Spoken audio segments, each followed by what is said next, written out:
சீனாவில் புதிதாக பரவி வரும் HMPV வைரஸால் என்னென்ன பாதிப்புகள் ஏற்படக்கூடும் என்பது குறித்து பொது மருத்துவர் மதுமிதா நியூஸ் 18 தொலைக்காட்சிக்கு அளித்த சிறப்பு நேர்காணலை தற்போது பார்க்கலாம். சைனால புதிதாக வைரஸ் பரவிட்டு இருக்கு அப்படின்னு சொல்லப்படுது. அது உண்மையா? அது எது மாதிரி வைரஸ் பரவிட்டு இருக்கு மேடம்? கொரோனா வைரஸ் கிடையாது. இது ஒரு புது respiratory virus, human metapneumovirus சொல்லக்கூடிய வைரஸ்.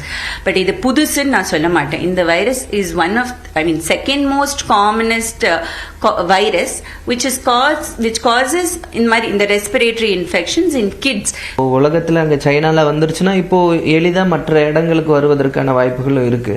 அப்போ இதை பத்தி ஸ்டடிஸ் இருக்கா? நம்ம பயப்படணுமா எப்படி மேடம்? ஸோ அந்த மாதிரி second commonest virus earlier used to be in the human metapneumovirus, HMPV சொல்ற வைரஸ்.